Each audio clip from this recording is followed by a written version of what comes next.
commence cette deuxième journée à Flom avec Ella. On s'est réveillé la tête dans les nuages, c'est littéralement le cas de le dire. On a vraiment de la brume de partout. On voit vraiment pas haut. Il fait bon, il fait 12-13 degrés, donc on s'en sort plutôt bien là-dessus. Il pleut pas, il est censé faire nuageux, voire beau aujourd'hui, donc ça va faire plaisir aussi. Et aujourd'hui du coup c'est journée balade. Là on se dirige du coup tout doucement vers une cascade d'eau, celle que je vous avais montrée hier. Donc on va aller la voir d'un peu plus près. Ça fait plaisir de voir Flom sous son meilleur jour, on va dire. Parce que hier c'était pas ça avec la pluie. Et il y a même du ciel bleu au-dessus des nuages. C'est parfait.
Ah,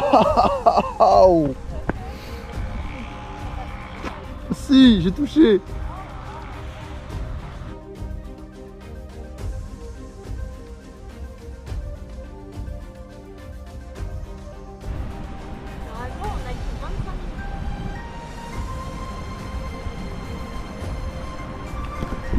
Alors là on arrive au début de la randonnée du coup.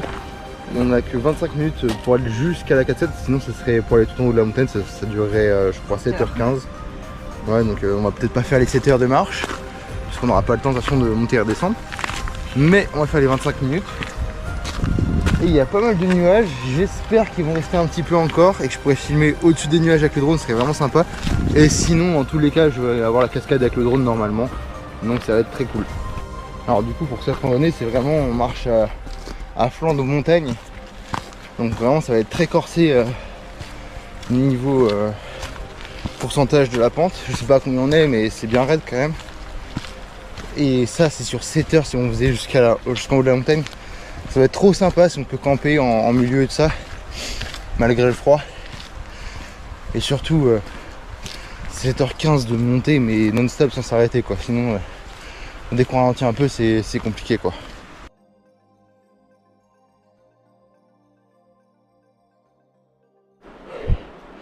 Donc comme je disais avant, la montée elle est un petit peu rude, mais le paysage il est vraiment trop beau et j'ai hâte qu'on arrive en haut. Et je crois que je suis pas le seul.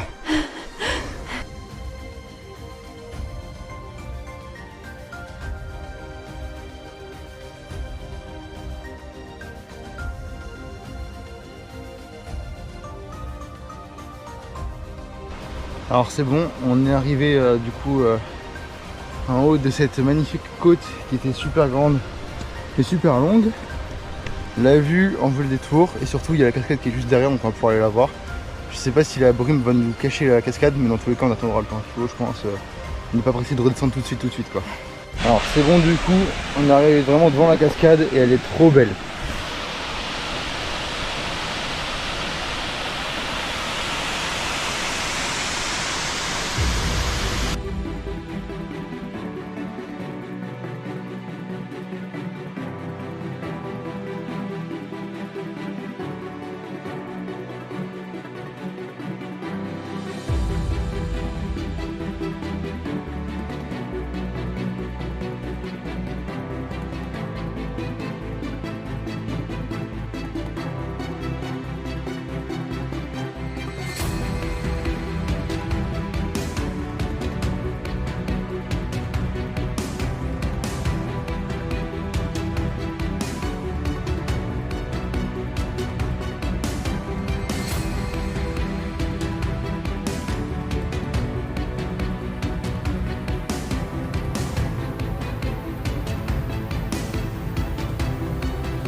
Viens de vous faire, pardon, c'est français, des petits plans au drone. J'ai pas pu beaucoup filmer à la GoPro en même temps.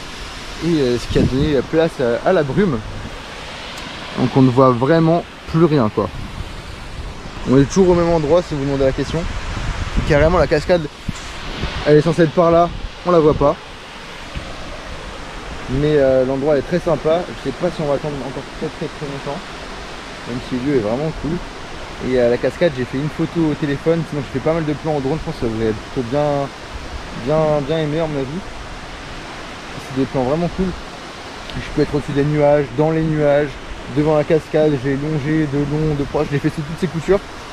Donc normalement j'ai au moins des plans qui sont cool. On peut rapprocher du bord avec Ella. Et on peut voir le bas de la cascade là-bas qui apparaît très légèrement.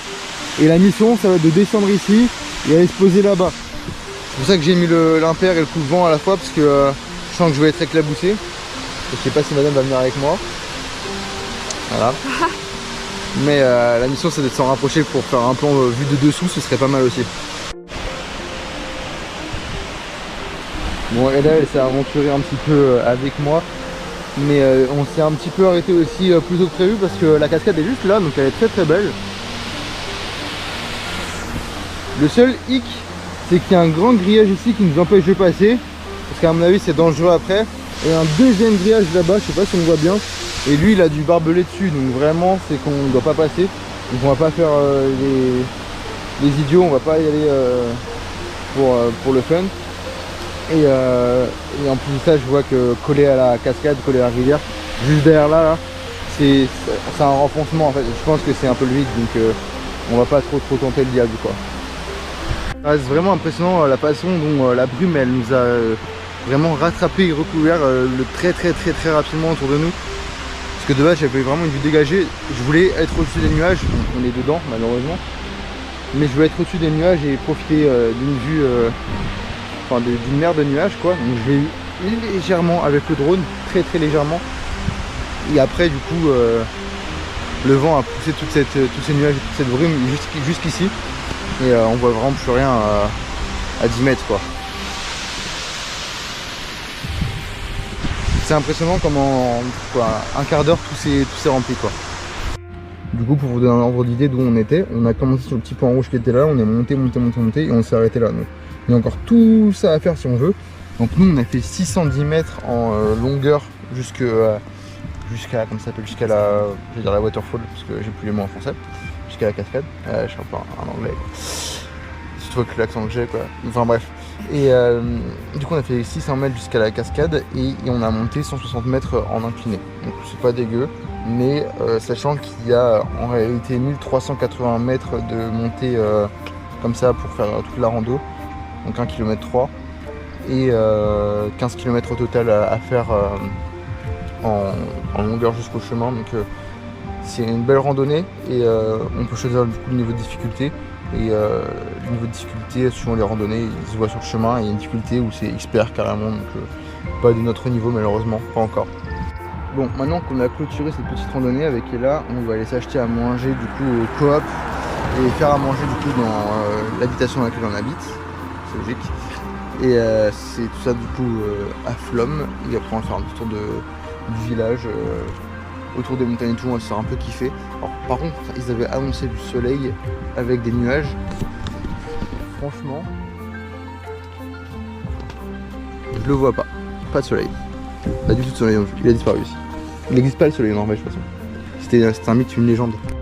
Alors du coup on se rebalade comme on était hier, on a acheté le burger avec Ella. Et il n'y a personne, c'est trop agréable. On a passé dans la boutique de souvenirs. Hier on pouvait pas se déplacer, il y avait trop de monde. Là les rayons étaient vides. C'est trop bizarre qu'il n'y a plus à croisière, le peu de monde qu'il y a. Et ça fait du bien de retrouver un endroit plus calme quoi. Et des gens plus authentiques du coup. Ah ouais, c'est vraiment cool. Même les gens qu'on a croisés, on a croisé un mec qui venait de Singapour, là où à la cascade. À la cascade, c'était vraiment cool.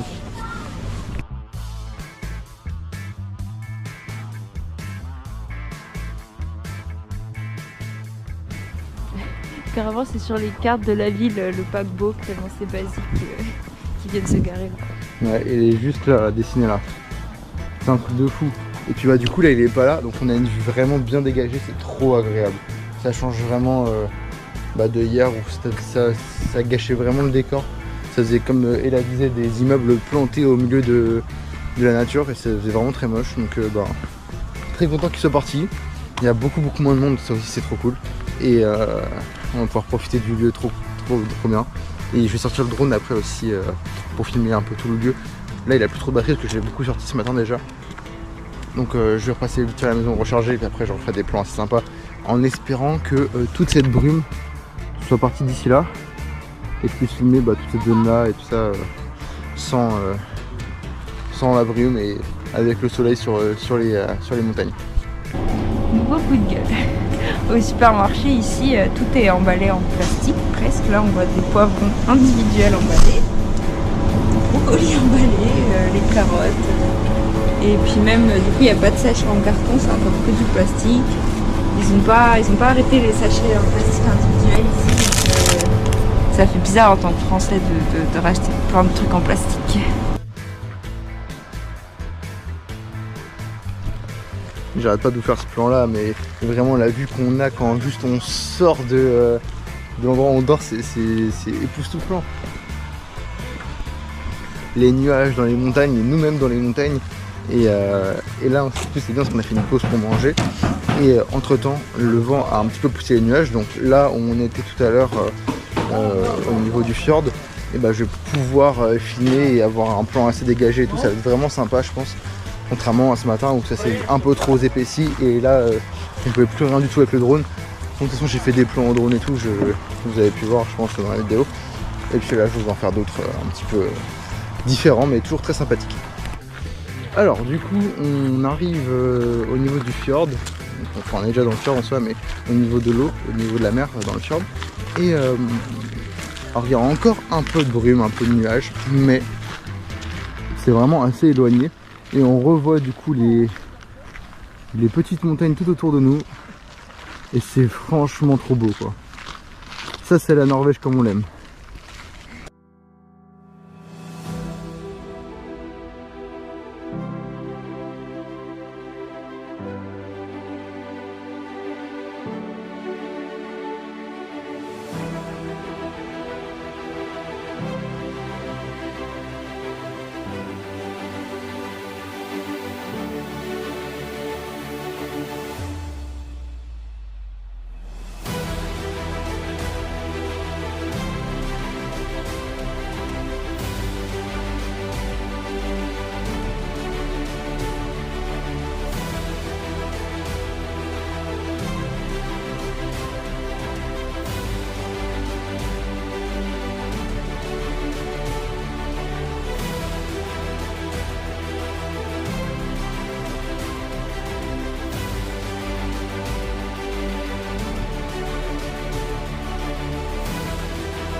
Alors du coup je vous ai fait des petits plans au drone, j'espère que vous allez apprécier. Voilà, si vous voulez me faire des retours en commentaire, allez-y, ce sera avec grand plaisir. Et on va continuer du coup de se balader dans Flåm. Je pense qu'il y a le musée à faire aussi qui peut être sympa. Là le fjord il est trop beau, il y a les nuages qui commencent à réapparaître, donc je pense que j'ai vraiment le bon timing pour le drone. Et puis je continue à vous faire des petits plans de coupe de la ville et tout ça, ça va être cool.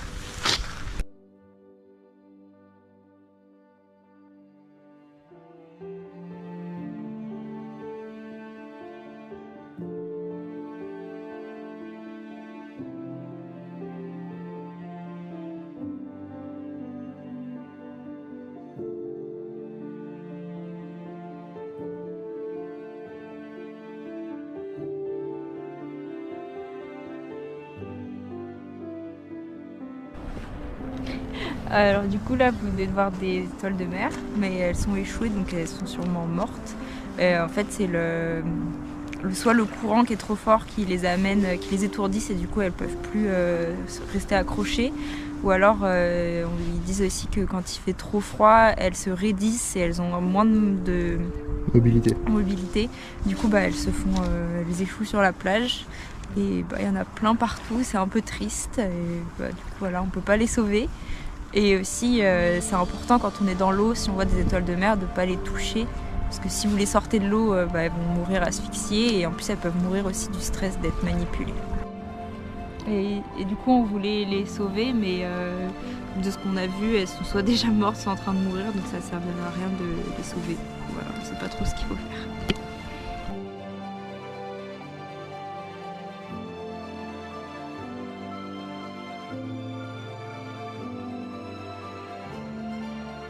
Bon, pour continuer un petit peu le petit point sur les étoiles de mer. Bon, en réalité, on en a vu qui étaient échoués, mais on en a vu plein aussi dans la mer, donc c'était pas non plus catastrophique, mais c'est vrai que ça nous a rendu un petit peu triste sur le moment. On pensait en voir des vivantes très proches de nous, et en fait, bah non. Mais bon, on pouvait rien faire pour elles, c'était déjà condamné malheureusement. Ça, c'était la petite aparté. Et là, du coup, on allait visiter, comme j'avais dit, le musée, et il est ouvert jusqu'à 18 h, donc on est content pour une fois qu'il y a quelque chose qui ouvre jusqu'à tard. Ça fait plaisir.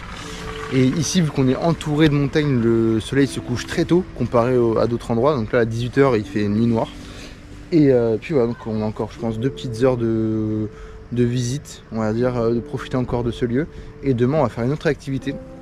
Demain, ce sera le train du coup de Flomme. Donc c'est un des plus beaux trains du monde à faire. Alors techniquement, on va faire juste un aller jusqu'à son arrêt, son premier arrêt. Et après, nous on reprendra un autre train du coup pour retourner à Bergen. Donc on va faire juste l'aller, mais techniquement il fait l'aller-retour, mais je pense que juste l'aller sera déjà suffisant. Donc on est très très content, très impatient de prendre ce très très beau train et de voir des paysages juste incroyables, et on croise les doigts pour qu'il fasse beau et pas juste moche quoi.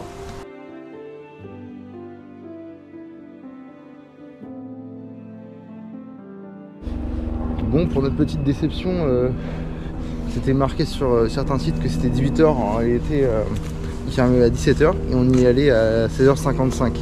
Donc le gars, on est arrivé, il nous a dit désolé, on ferme dans 4 minutes. Nous on s'est dépêché, on a fait très rapidement un petit tour du musée. On n'a pas pu profiter en détail du musée. C'est vrai que c'est un petit musée, donc on est allé jusqu'au bout. On a vu tout visuellement, mais on n'a rien vu en détail. Donc un peu dégoûté, surtout Ella qui voulait absolument le faire, donc un peu triste. Mais heureusement, demain il ouvre à 10 h et nous, notre train est à 10 h 45. Juste à côté. Juste à côté. Donc techniquement, on pourra le faire à 10 h. Donc demain, on risquait de voir peut-être 3 petits plans de coupe du musée, pas sûr. Ça dépendra si je fume ou pas, je suis pas certain. Mais on le refait demain matin avant le train en tous les cas. Voilà.